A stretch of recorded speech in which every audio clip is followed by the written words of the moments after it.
We're very delighted to host with us General Avigdor Kahalani. Hello to you. Hi. If you could share the most profound moment that you're revealing in your international book, what moment would you share? Firstly, you have to know my roots. The roots, I was born in Israel. I'm almost 75 years old. I fought hard in '67 war, and I badly wounded. I was in the hospital almost a year. Until now, I had 17 operations. 17 operations. And from this moment, the decision to go back to the tanks after a year in the hospital, and after that, they told my wife and my mother and my father that I'm not going to be survived because 60% of my body was burned. At that time, it was many skin graft operation, and 60% is a lot for '67 war. And the main decision to go back to the tank, I think this is the main decision of my life.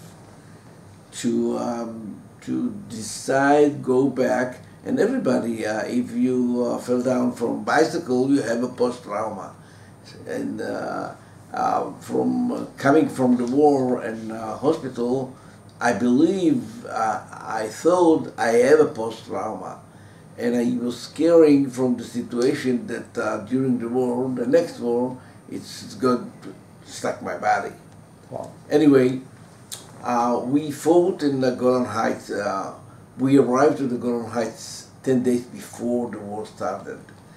Everybody talk about surprise in the Yom Kippur War, but it's not surprise because 10 days before, they took my battalions far away from Sinai, 44 tanks, and they moved it to the Golan Heights just to protect the Golan Heights. And we had 65 tanks over there. Can you believe 10 days before we moved so big unit to the north without any reason? The reason it's going to be a war. What is the main problem in Israel? The main problem in Israel that the result of the '67 war was huge picture of thousands shoes on the dune. When the Egyptian forces, they ran away from us. And this picture confused our leaders to make the main decision to start mobilization. Israel, without mobilization, nobody can protect the country. And they didn't do it until the last day, the last moment. And this was catastrophe in our country. And this is the reason that we almost lost the country at that time. Anyway, God protect us, of course, and but we decided to do mobilization just in the morning of Yom Kippur, in the morning. It was easier day to do mobilization because most of the people in the synagogue. I had the Centurion tanks, 44, but immediately they took 2 platoon, 2 companies, sent it to another area. And the main gun in the Centurion is 105, and 4 people in the tank. I had the mission to protect part of the day, we call it the Valley of the Tears, in Hebrew, Avigdor. I was there for 4 days, from Saturday it was Yom Kippur, Sunday, Monday, and Tuesday. During the 24 hours, we lost most of the Golan Heights. The Syrian forces invaded to most of the Golan Heights. Even the Hermon mountain, the highest mountain in Israel, even the south of, they came all over. And we survived. We stopped them in the north of Quneitra. Quneitra is the capital of Golan Heights. And we fought again and again and again. And you were there all the time? Yeah. And, you know, all the time we thought that we have the best tank and the best crew in the world.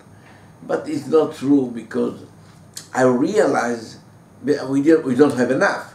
But I realized during the war that they have better tank than us.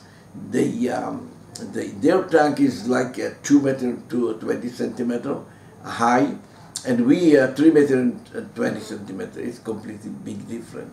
And they have it's a big target. They have armor, machine, transmission. Everything is better than us. But they had 115 millimeter gun. They can shoot for 4 kilometers and hit the first target without any obstacles. We had 105 millimeter gun, and we had to shoot 3 shells in 1 kilometer or 2 kilometers to hit the target. It means they have a better gun, main gun with that. Another thing, they have every tank infrared system. Wow. Infrared system, they came during the night and they use the projector, put it in our face, and they shot. And I lost many tanks during this combat in the first night. Even that, the ratio between them and us, they come like against one Israeli tank, like 8, sometimes 10 tanks they came. And we fought.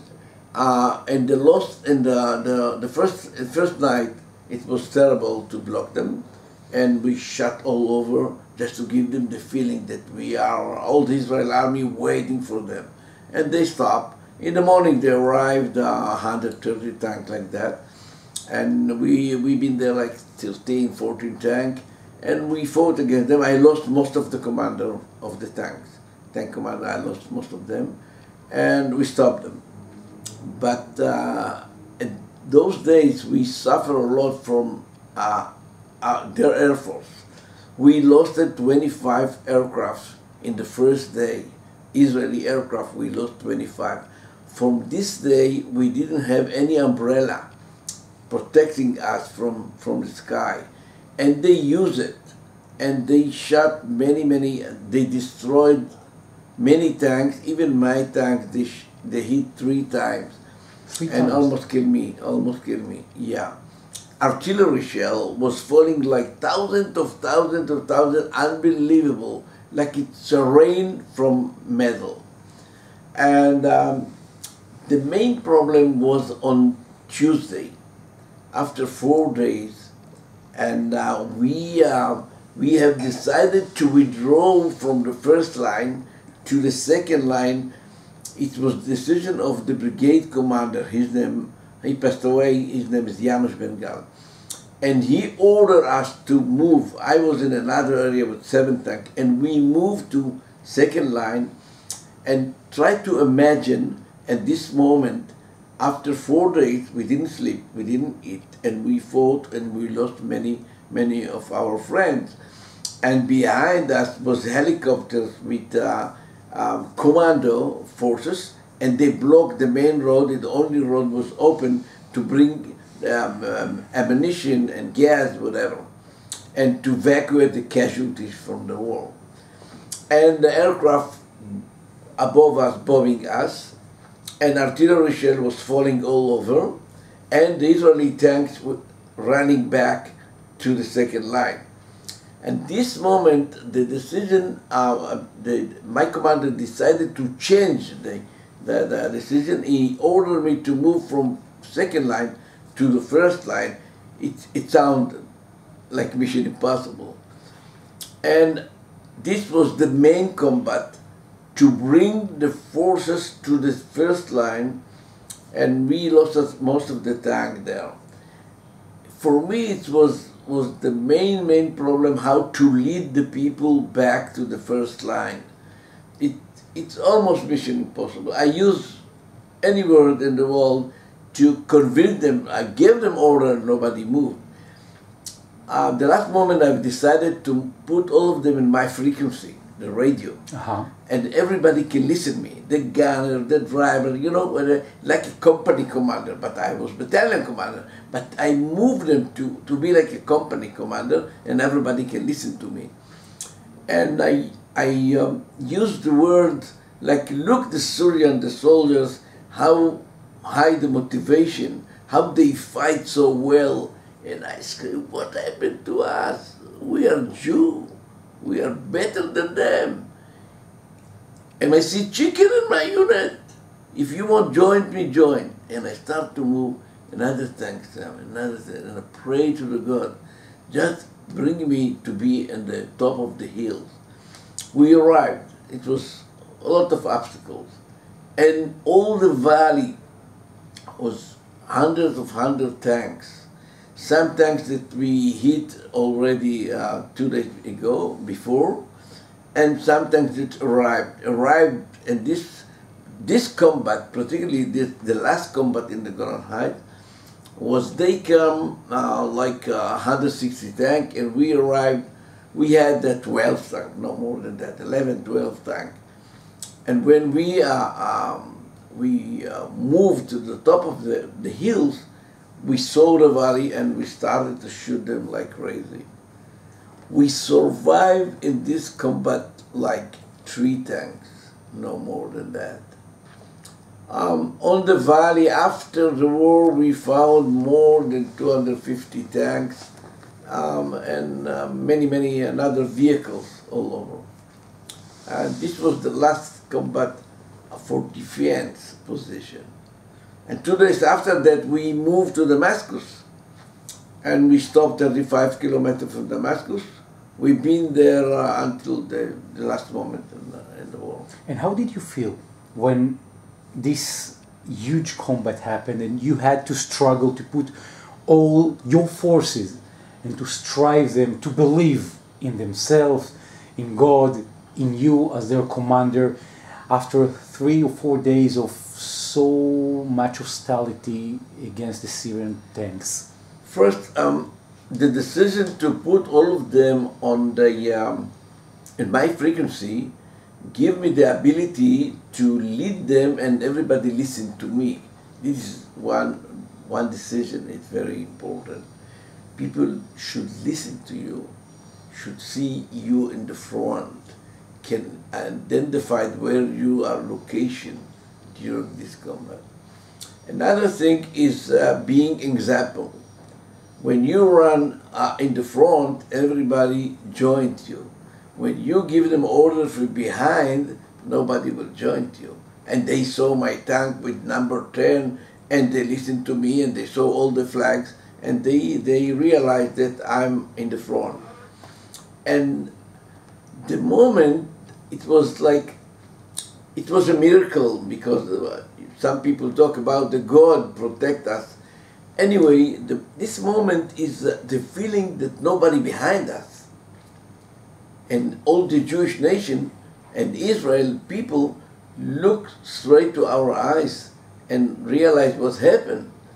And we have to represent them. We are using, like, holding the flag of the country, and everybody watching. And this is the moment that you should show the world that you are better than them, and if not, you will not survive. This absolutely. And this is the reason maybe that we won. And of course, we had a lot of training before the war, more than Syrian, it's for sure, I know that. And I thought my soldier how to fight so well. When they hit a target, they move immediately, and they hit another target, another target, another target. This was a system that I developed during the training. And after this training and after this war, and you are becoming one of the major generals in the IDF army force, and afterwards you also come to politics and you become the minister that is responsible for the police. And can you share the uniqueness of the Jewish spirit, the Jewish secret, in order that readers from around the world will have the ability to identify your unique touch? Look, we grew up in Israel with a picture from Holocaust. And all of us, most of us, we moved from another country. My grandfather made a decision to come to Israel in 1925. and both my grandfather and we grew up from Yemen.